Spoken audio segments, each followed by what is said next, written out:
Hey guys, what's going on? Rob from Junk Marketing Team, and in today's junk removal marketing case study, I wanted to run through one of our clients in, I believe this guy's in North Carolina, a few cities in North Carolina.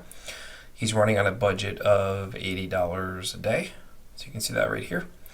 Now if we scroll over, let's look at some of these quick hit stats. You can see here last 30 days, August 2nd to August 31st, 2020, 169 clicks, 1,760 impressions, 9.6 click-through rate. Average cost per click is $9.65, which is right where we want to be. So the total spent over the last 30 days was $1,630. And in exchange for that, he got 66 leads. This is a mixture of phone calls and form submission leads at a cost per lead of $24.70. So you can see right here his conversion rate for the campaign is 39%. Which is like outrageous for junk removal. Our competition stuff is usually, our competitors usually conversion rates are anywhere from 12, given the benefit of the doubt, 12 to 19%, 12 to 18%. So we're just blowing people out of the water with this. And a lot of that is because of the way we structure our campaigns and the intent behind our keywords. So if we go into the ad groups,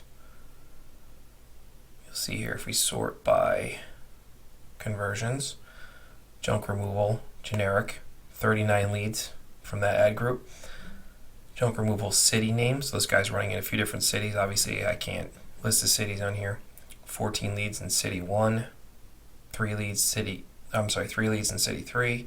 Then we have our other ad group, junk pickup. So these are just trickling in nice and affordable. So the average cost per lead, like I said, is $24.70. That's exactly the wheelhouse we want to be in, right somewhere in the 20s.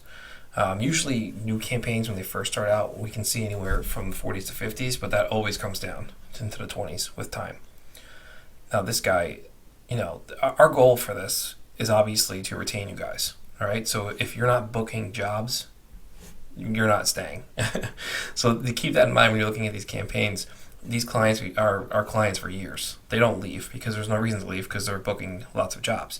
Now this guy could easily get more leads if he wanted to, by simply increasing his budget. That's how dialed in his campaign is. But besides the point, I just wanted to do a quick run through of this, and you can see here, if we go under devices, that majority of his leads are from mobile phones. Now this is all still a mixture of phone call leads and form submission leads, but this is mostly phone call leads, probably 90% phone call leads. And then there's the occasional form submission lead that comes through. We want the phone calls because those are the most qualified, and they turn into actually booked jobs at a way higher percentage than form submission leads do. Form submission leads they're generally pretty hard to get in contact with. So that's why we really, really push mobile. And you can see here, this it works. 55 of those 66 leads used a cell phone to either call or submit the form. So that's pretty much it for this guy. I can't really go into the ads and stuff without showing the URLs of our clients, and I can't do that, obviously, for obvious reasons. But if you guys have any questions, just go to our contact page and just submit a form. Love to help you out. We can do a free audit for your account if you're running AdWords already, or if you'd like to talk about us running this type of campaign in your location, it's very easy to do. It's rinse and repeat. We know this works. It's not guesswork for us. All right, so I'll catch you guys in the next video.